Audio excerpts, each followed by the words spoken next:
On this week's episode, we're going to share with you the history of the Lorraine Motel in Memphis, Tennessee. The motel was just like the bed and breakfasts of today and was a top destination for many African Americans, including the likes of Louis Armstrong, Aretha Franklin, Satchel Paige, and Jackie Robinson. Even two famous songs were composed here, including Wilson Pickett's In the Midnight Hour. Sadly, though, the Lorraine Motel is also known as the place where Dr. Martin Luther King Jr. was assassinated in April 1968, but remains a pillar of hope for equality and freedom as the National Civil Rights Museum today. So please, join us as we look back nearly 100 years into the Lorraine Motel, right here on History and Relics.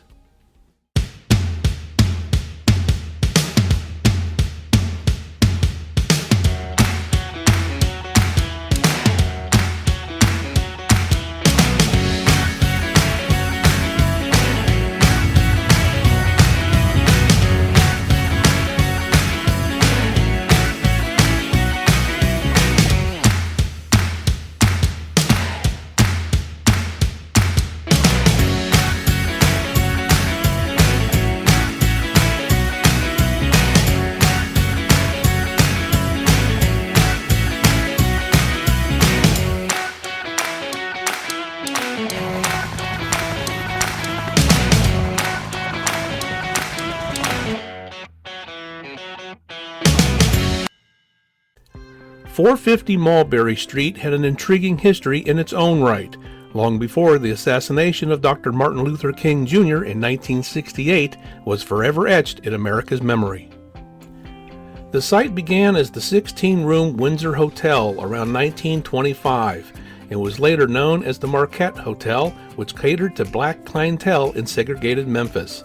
In 1945, Walter Bailey purchased it and renamed it for his wife Lori after the jazz song Sweet Lorraine, which was written and played by Cliff Burwell and Mitchell Parrish in 1928, but later recorded by Teddy Wilson, Nat King Cole, and Frank Sinatra. The motel became a destination for African Americans and appeared in the Negro Motorist Green Book, or Green Guide, which identified establishments that welcomed black travelers when Jim Crow restrictions offered limited options for services and lodging. The motel was just like the bed and breakfasts of today.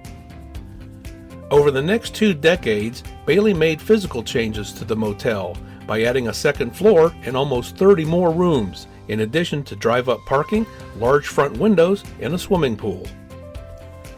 The motel's new design exhibited a space-age-inspired Googie style, consisting of geometric shapes and vivid colors that was popular in California in the 1950s and 1960s. The Lorraine sign, with its turquoise frame, yellow oval, and white circles, is an excellent example of this look. With its stylized exterior, excellent cafe, and superior service, the motel hosted more than just travelers, as it was also a site of important business meetings and celebratory gatherings, such as weddings. With the Lorraine being the chosen stop for many blacks who came to Memphis, its guest book was a real who's who of black celebrities in the 1940s, 50s, and 60s. Entertainers like Louis Armstrong, Cab Calloway, Nat King Cole, Sarah Vaughan, Sam Cooke, Aretha Franklin, and Otis Redding were all guests at the motel. Two famous songs, Wilson Pickett's In the Midnight Hour and Eddie Floyd's Knock on Wood, were both composed at the Lorraine. And let's not forget about important sports figures who also graced the Lorraine when they were in Memphis, such as baseball greats Satchel Paige, Josh Gibson, and Jackie Robinson, just to name a few. In March 1968, Dr. Martin Luther King Jr. went to Memphis in support of the black sanitation workers who were represented by the Union of the American Federation of State, County, and Municipal Employees Local 1733. The workers had been striking for higher wages and better treatment. In a speech in front of about 25,000 people in Memphis on March 18th, King affirmed the value of the sanitation workers' labor by saying, "Whenever you are engaged in work that serves humanity, and it is for the building of humanity, it has dignity, and it has worth." On March 28th, King returned to Memphis to lead a march in support of the strike. The protest turned bad when an outside group infiltrated the marchers and became violent, leading to the death of an African-American teenager. He returned to Memphis again by plane on April 3rd, braving a bomb threat on his scheduled flight. King later addressed a rally and delivered his "I've Been to the Mountaintop" address at Mason Temple, which reflected his own mortality. King was booked in room 306 at the Lorraine Motel while staying in Memphis. Ralph Abernathy later testified that King and his entourage stayed at room 306 so often that it was known as the King Abernathy Suite. On the afternoon of April 4th, 1968, the Reverend Dr. Martin Luther King Jr. leaned over the balcony outside of room 306 on the second story of the Lorraine Motel. He yelled down to band leader Ben Branch, who was scheduled to perform at a rally that both men would be attending later that night. "Ben, make sure you play 'Take My Hand, Precious Lord' in the meeting tonight. Play it real pretty."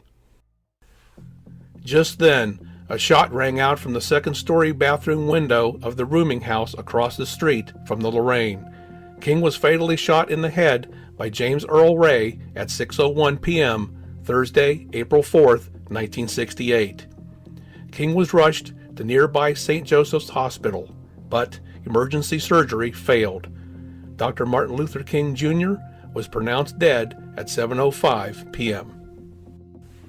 And just over 2 hours after learning of King being shot, Walter Bailey's wife, Lori Bailey, died from a cerebral hemorrhage. King was initially interred in Southview Cemetery in South Atlanta, but in 1977 his remains were transferred to a tomb on the site of the Martin Luther King Jr. National Historical Park. After King's assassination, Bailey continued to run the motel, but never rented King's room again. He turned it into a memorial, preserving it to capture exactly what it looked like that day. Of the 2 beds, King's is not fully made, while the other was for his friend Dr. Robert Abernathy, who was sharing the room with him. Dishes left in the room were from the kitchen where Lori Bailey prepared food for the motel's guests. By 1982, Walter Bailey declared bankruptcy, and the Lorraine Motel went into foreclosure. With the future of the Lorraine Motel uncertain, a group of local citizens formed a Martin Luther King Memorial Foundation for the sole purpose of saving the motel. The group raised money, solicited donations, took out a loan, and partnered with Lucky Hearts Cosmetics to purchase the motel for $144,000 when the property went up for auction. With the help of the city of Memphis, Shelby County, and the state of Tennessee, enough money was raised to plan, design, and build what would eventually become the National Civil Rights Museum. Jacqueline Smith was the last resident of the Lorraine Motel. Miss Smith had previously worked at the Lorraine as a housekeeper and lived at the motel from 1973 to 1988. She was evicted when the motel closed and protested the eviction for more than 30 years. Her protest was based on the conclusion that it was against the teachings of Dr. King to remove her from her home in order to make it a museum. In 1987, construction began on the Civil Rights Center housed within the Lorraine Motel. Walter Bailey, the original owner, died in July 1988, never getting to see the results of the efforts to establish the museum.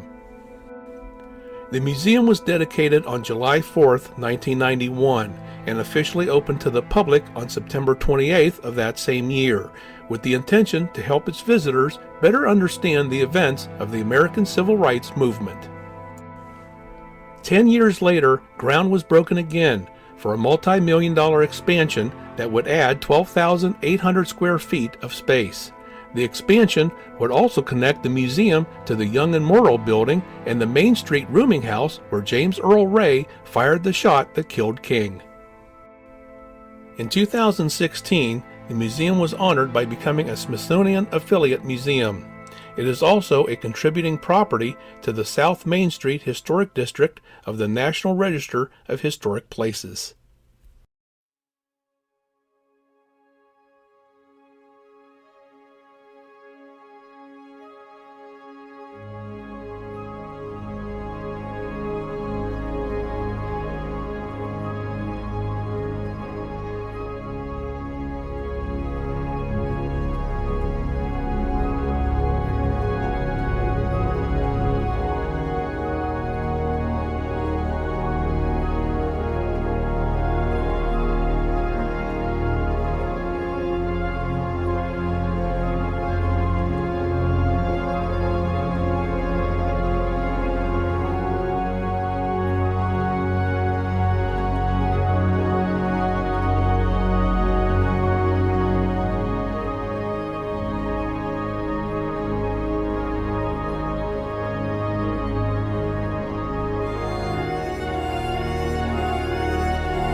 Thank you for joining us today. We hope you enjoyed our program. If you like our content, we ask that you give us a thumbs up, a like, share with your friends, subscribe to our channel, and ring that notification bell so you always know when our new content is published. And all of this costs nothing, but means a lot to us and keeps us growing. You may also leave us a tip if you choose. The address is provided here on your screen, and a link is provided in the description area below. So until next time, everyone, this one is history.